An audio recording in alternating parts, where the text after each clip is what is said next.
ನಮಸ್ತೆ ಸ್ನೇಹಿತರೆ, ಎಲ್ರಿಗೂ ಸ್ವಾಗತ ಸುಸ್ವಾಗತ. ಮಾನ್ಯಶ್ರೀ ಅಂತ ಹೇಳಿ ಇವರು ಲಿಂಗಾಪುರ ಒಂದು ಹಳ್ಳಿಯವರು.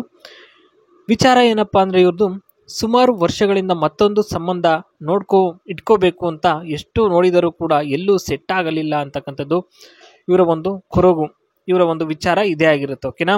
ಇನ್ನು ಏನಾಯಿತು ಅಂತಂದರೆ ನೋಡಿ, ಬಂದವರು ಎಲ್ಲರೂ ಕುಳ್ಳಗೆ ಇರ್ತಿದ್ರು, ಜೊತೆಗೆ ದಡಿಯ ಆಗಿರ್ತಿದ್ರು. ಹಾಗಾಗಿ ಸೆಟ್ ಆಗಲಿಲ್ಲ, ಯಾವುದು ಕೂಡ ಓಕೆ ಆಗಲಿಲ್ಲ ಅಂತಕ್ಕಂಥದ್ದು ಇಲ್ಲಿ ತಿಳಿಸ್ಕೊಟ್ಟಿದ್ದಾರೆ. ಅಂದರೆ ಇವರನ್ನು ನೋಡೋಕೆ ಬಂದವರೆಲ್ಲರೂ ಕುಳ್ಳಗೆ ಅಥವಾ ದಡಿಯ ಆಗಿರ್ತಿದ್ರು. ಅಂದರೆ ಕುಳ್ಳಿಗೆ ಸ್ವಲ್ಪ ಕಪ್ಪುಗೆ ಸ್ವಲ್ಪ ದಪ್ಪ ಇರ್ತಿದ್ರು. ಬಟ್ ಪರವಾಗಿಲ್ಲ, ಒಂದು ಮನೆ ಕಡೆ ಎಲ್ಲ ಚೆನ್ನಾಗಿರ್ತಿತ್ತು, ಆದರೆ ನೋಡಲು ಅಂದವಿರಲಿಲ್ಲ ಅಂತಕ್ಕಂಥದ್ದು ಇಲ್ಲಿ ಭಾಳ ಸ್ಪಷ್ಟವಾಗಿ ತಿಳಿಸ್ಕೊಟ್ಟಿದ್ದಾರೆ.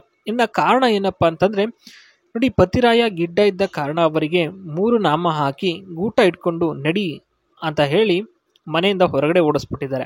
ಇನ್ನು ಎರಡನೇದು, ಮನೆಯಲ್ಲಿ ಪ್ರತಿದಿನ ಕಿರಿಕಿರಿ ಆಗ್ತಿತ್ತು, ಏನು ಕಾರಣ ಇಲ್ದಲೇ ಇದೆಲ್ಲ ನಡೀತಿತ್ತು. ಅದೇ ಒಂದು ಕಾರಣಕ್ಕೋಸ್ಕರ ಸ್ನೇಹಿತರೆ ಕಳಿಸಿರೋದು. ಅನುಮಾನ ಸಹ ಪಡ್ತಿದ್ರು ಒಂದಿಷ್ಟು ಟೈಮ್. ಕಾಣೆ ಆದರೆ ಸಾಕು, ಎಲ್ಲಿ ಹೋದ್ಲು ಇವಳು ಅಂತ ಚಡಪಡಿಸ್ತಾ ಇದ್ರು.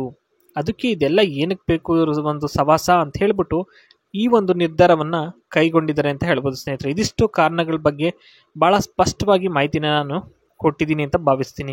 ಇನ್ನು ಹೇಗೆ ತುಂಬಿಸಬೇಕು ಇವರು ತೂತಿಗೆ ಅಂತಂದರೆ ನೋಡಿ, ಇಲ್ಲಿ ತೂತಿಗೆ ಜೇನು ರಸ ತುಂಬುವವರೆಗೂ ಕೂಡ ಗೂಟವನ್ನು ನುಗ್ಗಿಸ್ತಾನೆ ಇರಬೇಕು. ಇನ್ನು ನಾಚಿಕೆ ಆದರೆ ಬಾಯಿ ಬಿಟ್ಟು ಹೇಳಿದ್ರೆ ಸಾಕು, ಅರ್ಥ ಮಾಡಿಕೊಂಡು ಲೈಟ್ಸನ್ನು ಆಫ್ ಮಾಡ್ತೀನಿ ಅಂತಕ್ಕಂಥದ್ದು ಇದು 2ನೇ ಹೇಳಿಕೆಯಲ್ಲಿ ಹೇಳಿರ್ತಕ್ಕಂಥದ್ದು. ಇನ್ನು 3ನೇದು ಬಂದ್ಬಿಟ್ಟು, ಉಜ್ಜಿದ ಮೇಲೆ ಒದ್ದೆ ಆಗುತ್ತೆ, ಆಗ ಮಾತ್ರನೇ ಇನ್ನೂ ಹೆಚ್ಚಾಗಿ ಪೂರ್ತಿ ಸ್ವಲ್ಪನೂ ಜಾಗ ಇಲ್ಲದೆ ಒಳಗೆ ಹಾಕಿ ಬಿಡಬೇಕು, ಆ ನಂತರ ಹೊರಗೆ ತೆಗಿಬೇಕು, ಆವಾಗ ಒಳ್ಳೆ ಮಜಾ ಇರುತ್ತೆ.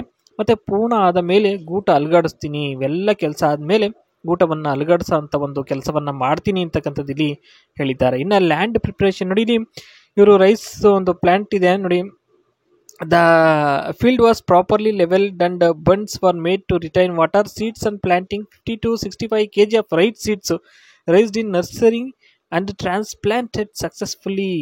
ಒಂದು 52ರಿಂದ 65 kgವರೆಗೂ ಇದೆ ನೋಡಿ. 1.5 acre rice crop is healthy, thriving and well managed with all growth stages successfully complete. 1.5 acre rice crop ಹಾಕಿದರೆ ಒಳ್ಳೆ ಚೆನ್ನಾಗಿ ಬೆಳೆನೂ ಬಂದಿದೆ. ಇದನ್ನು ಮಾರೋದಕ್ಕೆ ಹೊರಟಿದ್ದಾರೆ ಸ್ನೇಹಿತರೆ. ಏನೋ ಮನೆಯಲ್ಲಿ ಸಮಸ್ಯೆ ಇದೆ ಅಂತ ಹೇಳ್ಬಿಟ್ಟು ಮಾರೋದಕ್ಕೆ ಹೊರಟಿದ್ದಾರೆ ನೋಡಿ. ಓಕೆ.